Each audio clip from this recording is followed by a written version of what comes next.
I started to have this upper right quadrant kind of like severe abdominal pain. And I was like, I don't know if this is endo. Hi y'all, and welcome back to another video. Today I'm going to be giving a little update on my health, as well as a new diagnosis that I got about a week and a half ago. I make videos here on YouTube all about my life with endometriosis, as well as some other health things kind of blended in there. I hope that you enjoy this video. Definitely don't forget to like, subscribe, and hit the bell button so that you get notified when I upload new stuff. But let's get right into it. So as many of you already know, I have endometriosis. I was diagnosed officially about a year and a half ago. I realized I haven't done a video in a while as far as an update on my health and what I'm currently doing to manage my endometriosis.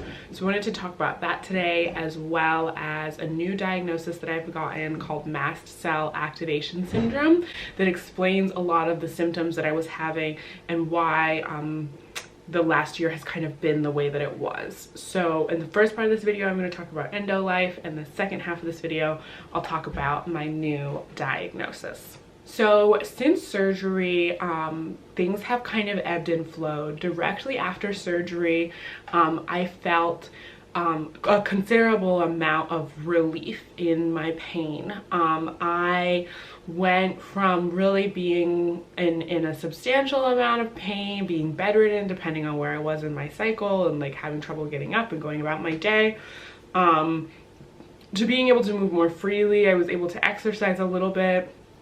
I was doing like high intensity workouts, which is something I do not do today. You will not see that here on this channel. Bless you if you have the energy to do that. My endo now would not allow. So I was feeling good for the first couple months after surgery. I continued on taking Oralissa, which a lot of you know I was taking before surgery, for about a month after surgery. And then I could not deal with the nausea and the symptoms from that, so I stopped taking that about a month in. And during surgery, I got a new IUD put in. I have the Skyla IUD, and that has as much hormones as the Mirena, but it has the smaller size, like the Kylena, which is another IUD. There's many options out there. So if you're someone with endo and you are looking to change your IUD or get an IUD, definitely talk to your doctor about, or your midwife or nurse practitioner, whoever you see, about what options are out there as far as IUDs, because there's more than just the Mirena. Well, like I said, I was feeling good for like 4 months. I was doing pretty well. And then the pain started to creep back first. The pelvic floor pain was intensifying monthly and getting worse, and getting to the point again where I was really struggling. I was then struggling to exercise, and so on. And I was keeping with, all the like routines of caring for myself, the stretching. I stopped attending pelvic floor therapy in person, but I had been given a list of, like stretches and breathing exercises and different techniques for comfort from pelvic floor therapy that I, kept using and maintained. And I was really sticking with it, but I was just kind of struggling with the level of pain that I was having. And then I started to increase in other symptoms, right? So my fatigue started coming back with like a vengeance, okay? And then I started getting frequent infections again. That was something I really struggled with before surgery, and I went like 5 months without one, and it was amazing. And so I started getting sinus infections, and I got an ear infection, and all these kind of things started to just like tick up. And then what really was different was I started to have this upper right quadrant kind of like severe abdominal pain. And I was like, I don't know if this is endo. I went to my gynecologist. I was like, I'm having this pain in my side. It's so intense. I feel like someone's stabbing me in my stomach. Every time I eat, it gets worse. In the evening, it's so bad. My whole shoulder's locked up. It's down my arm. I'm so tired. I'm just worn out. you know, I don't know what's going on with me. And she said, you know, this is kind of out of my wheelhouse, but let's go ahead and order an ultrasound and then we can have a gastroenterologist looked at it. And gastroenterologist is like a stomach doctor. I was like, okay, amazing, let's do it. I went, I had my ultrasound, saw the gastroenterologist, and he was like, your scan is normal. And he was like, oh yeah, you know, you have IBS and functional dyspepsia. And I was like, okay, I guess, but it just didn't really seem to fit for me. And so he started me on more medicines that I then had all these side effects for. One of them literally made me pass out cold in my house, and stopped taking it, was fine. So tried different medicines, did that for about a month and a half, and I was feeling worse. It was like the fatigue was so much more intense. The brain fog was more intense. And then I started to get other symptoms that I've never had before. I started to get this rash on my chest that was like this splotchy, patchy rash that just kind of like started in between my boobs pretty much, and then was just spreading across my chest, and it was on my inner thighs. I started getting nosebleeds.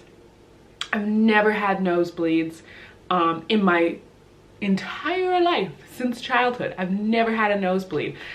Once again, I reached out to my gynecologist, and this time I sent the same message to my gynecologist and to the gastroenterologist at the same time, just to see what they would say.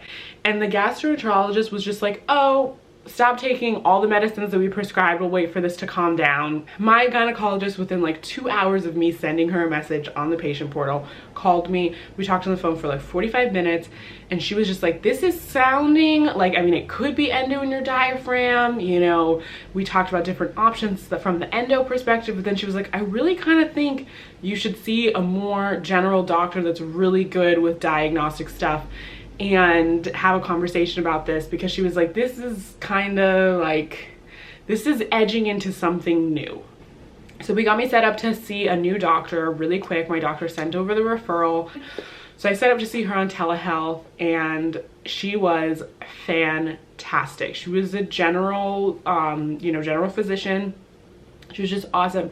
She had actually read my chart before we got on the phone. She starts asking me these questions about all these different symptoms. She's like, you know, do you have problems with your eyes? I'm like, oh my gosh, I get conjunctivitis all the time in my eyes. They're so sensitive.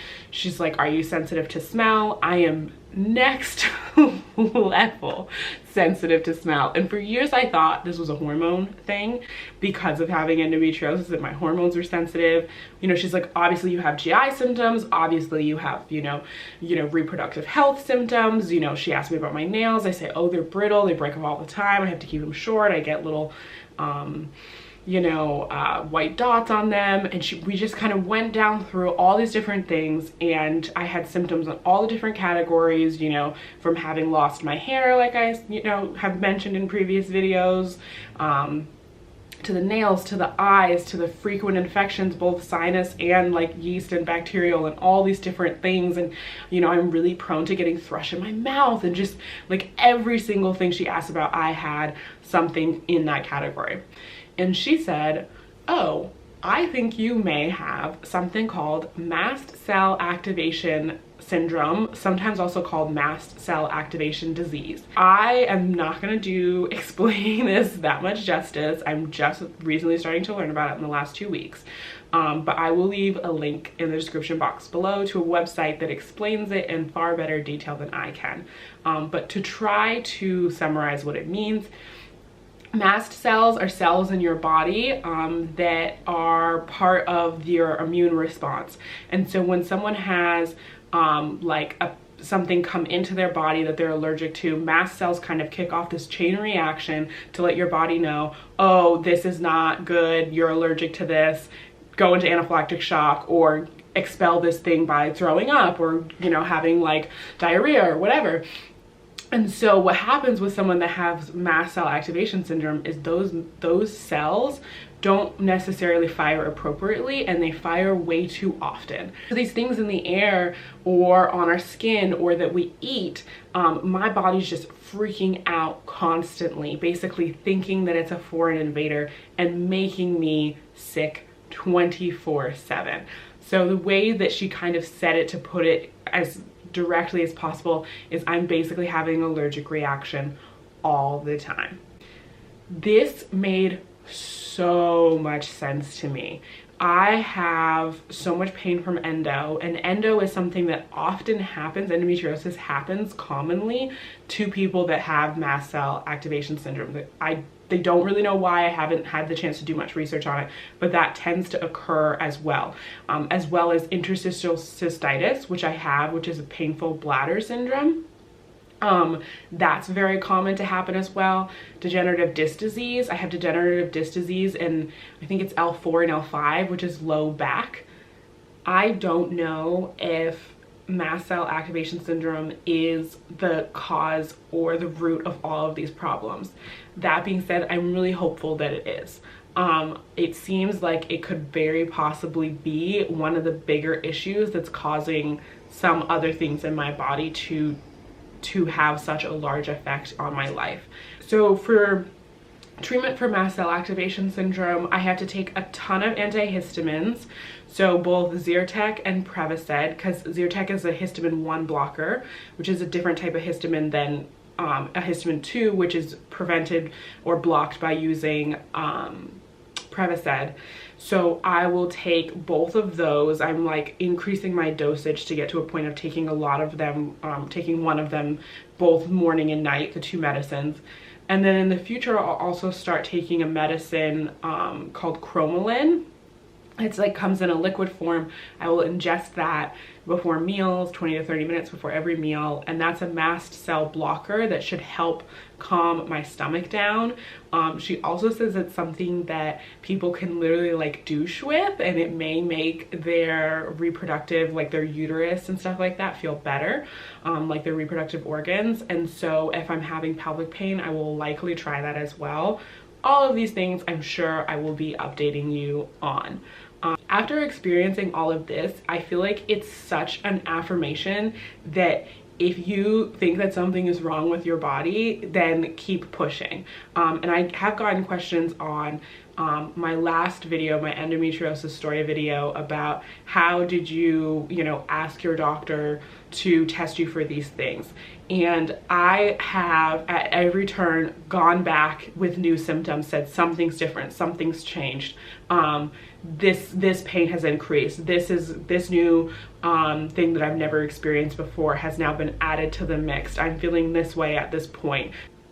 It's hard because every person is so different, but one thing I can say to you is track your symptoms over time and keep track of your own health. As far as endo goes at this point, as in the last month, I still have, chronic pelvic pain. I still have low back pain. I still have pain down one of my legs, still have pain with ovulation, all of those things. I do feel like surgery has decreased them, but I don't think that surgery has completely made them go away. That being said, it may not be the endo that's making it so that I still have symptoms. It may be this new diagnosis of mast cell activation syndrome that's causing me to continue to have the level of pain and discomfort that I do. I am hopeful that being able to treat the mast cell activation syndrome may help the pain that I have from my endometriosis. Thank you so much for watching this video, y'all. I so appreciate you taking the time to be a part of my journey. Definitely leave a comment below if there's questions that you have for me or more information that you want. If you have video requests of something you'd like to see, please let me know. I would rather make the videos that you want to see on my channel. And so thank you so much, like I said, for watching this. Don't forget to like, subscribe, and I will see you in the next one. Bye.